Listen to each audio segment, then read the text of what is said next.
Always wanted one of these, never got one. I really would like it left-hand drive. Other than that, everything else the same. Not a big fan of right-hand drive anymore. Of course, back in my England days, it was all I could have, but I've spent more time driving on the left-hand side than the right side, so it feels definitely foreign to me now. So this car is here for an idle issue and a warm start issue, and then demodify some of this goofy stuff. This is a lot of the time you'll see on the Japanese cars. They're not allowed to really modify them, so they do goofy stuff like 38 ground kits and little sensors, and this, which is essentially just a remote coil setup. It's got this JDM version of an MSD box down here. None of this stuff is necessary. None of it really works very well. Unplug the idle valve, and it's idling very, very low. Let's see if this... So with the idle valve plugged in, it comes up a little higher than what it should be.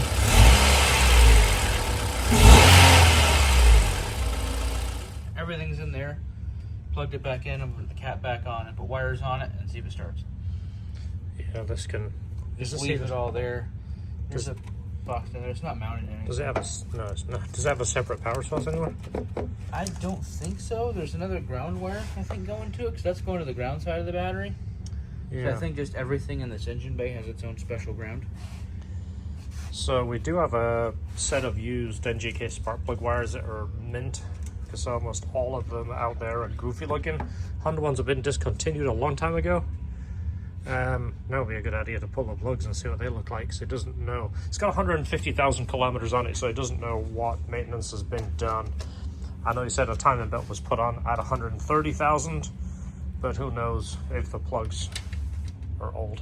Did JDM engines get that many miles on them? According to the importers, people don't drive them over 30,000 miles in Japan. Yeah. And that's what they want to tell you, because you can't verify it, so it sounds believable. I'm going to try this again.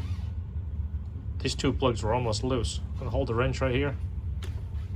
Yeah, the plug should be tight on that. You see that? Look where I'm holding the wrench. 48. That just looks way larger than 48. That's even more than 48.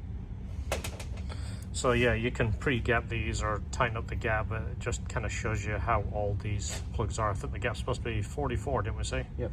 The 11 is basically stands for 1.1 millimeters, which is 44 thousandths in America. 50. 50. All right, so we're gonna put a fresh set in there and then get those down to 44. There's the wires, distributor back on.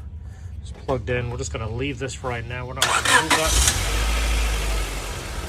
Okay, so that works as it should. So we can take all this monkey business off. We just need to wrap this in a nicer spot.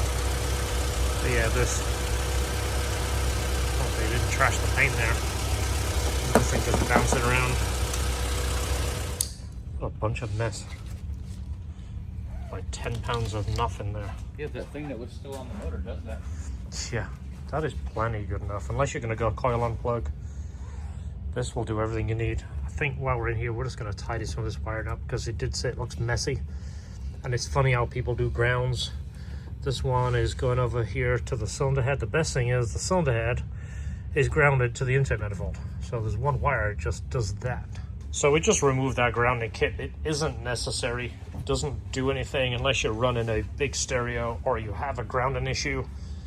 We've done 500-600 horsepower on the factory ground, so there's no reason to have all that mess all over the place. All that wire that went under there, gone.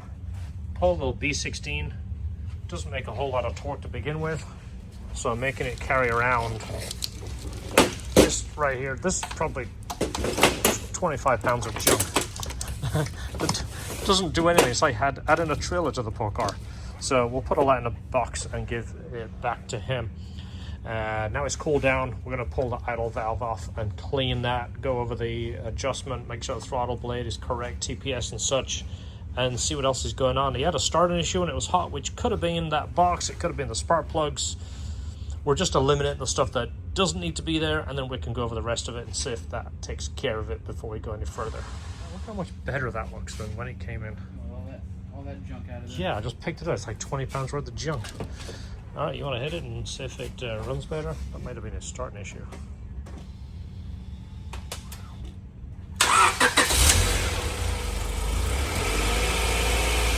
probably gonna have to do the idle learn. We're gonna let it warm up, double check everything. We'll let the idle do its thing, and we are good to go.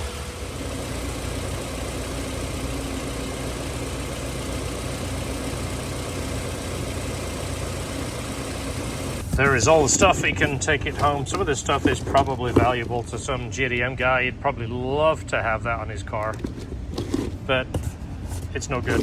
So it reminds me of the old days when I used to do a lot of B16 swaps and CRXs. People used to have that loom, the stuff that was all funny colors, and I hated it. And I used to take stuff off and those stupid silicone hoses and put it in a box and give them it back and give it that nice OEM clean look. So there it is, idles like a champ. Feels a lot peppier. Just seems foreign sitting over there, doesn't it? It does. It even feels small, like you're on the passenger side of the car. Yeah, I know the S2000s definitely are. I don't know if this is. It just looks odd. Oh yeah. Oh yeah. What's that? I don't know. Talking about something. This has no idea where we are. It looks like some kind of airport or something. That's why it's freaking out, because we don't know where we are. Yeah. All right, we'll drive it and let me know. Got a slight grinding in the back, and I think it's just the rotors. The rotors are rusty.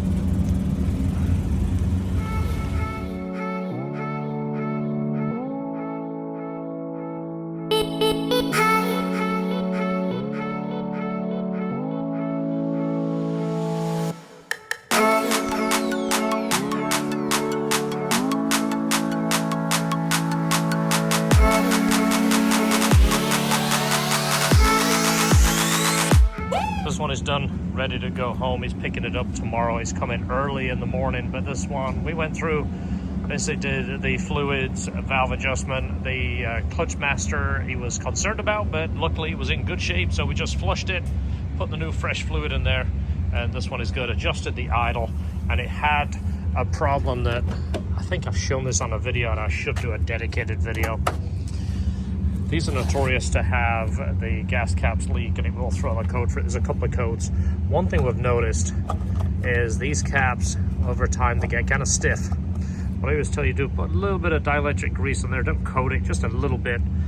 But Honda tell you to replace this whole filler neck when it gets stiff. What happens is you put the cap on here, and you kind of do one of these numbers until it clicks, and then you're good to go. And the problem is that isn't 100% sealed.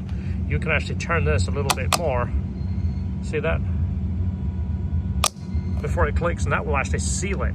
So it gets kind of stiff on there. A little dielectric grease helps it, but in the meantime, put this until it clicks, and then just kind of push and turn it slow. Get a little bit more on it. Most of the time, that will fix your issue. About 11,000. Get the microphone closer to see if it'll pick up the actual size. Yeah. Yeah, it's coming across the screen right now. 11,000, right? How about this one? That's a lot less. Yeah, that's actually 0 lash. Coming up on my screen is 0 lash. Yeah. It's actually typing it out right now. New technology, we don't use feeler gauges anymore. Yeah. That could be his misfire. Yeah. So this wire has come down, and I know that's our internet. Those guys are super quick, by the way. Look at that, he's already on it.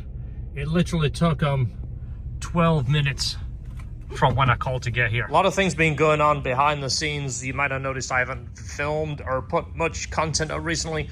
That's because all my spare time has been going into this. This is a multi-part series. We're gonna put the episode 1 up, hopefully before Christmas, and then the series is gonna run every single night. So as soon as you watch episode 1, next day you're gonna see the next one. That way we don't make it span too long and make it drag out. And also I don't wanna make a 10-hour video. I wanna make it multi-part.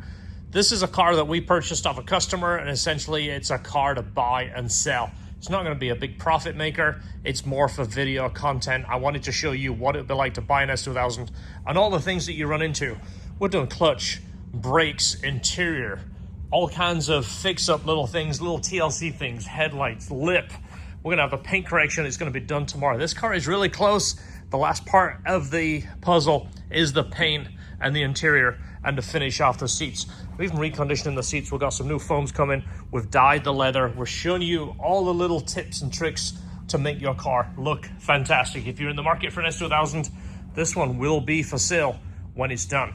Can't wait to show you this. Can't wait to show you all the little things that we've been doing for the last several weeks. A lot of time and effort has gone into this car, so look out for that. We're gonna call it the flip car. This is the air fresheners that we sell in the store. This one is 2 months old and it's almost done. This is the classic squash fragrance. If you've never seen this, this will bring back your JDM memories. We sell them in the store. This is one that we've had in the office and it looks like a wasp wanted to get a really good sniff of that. But anyways, a little bit of life left. These are good value. 60 days worth of air freshening for your car to bring that JDM squash scent. Right now we've got hoodies out here. We got hoodies in here. We got them everywhere. This is like major pack and ship right now. If you want a hoodie, now would be the time because they're selling like crazy. We're doing the first pre-order batch right now, and I think we've got maybe 50 left.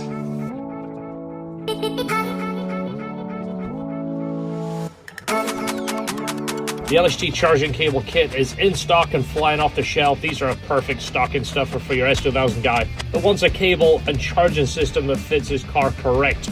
None of that goofy floppy cable that doesn't fit the car. Everything else in stock. Esther is shipping these as fast as we can. We're trying to get these to you before Christmas. LHTperformance.com. Don't forget, hit the share, hit the like, hit the subscribe. We'll see you on the next video.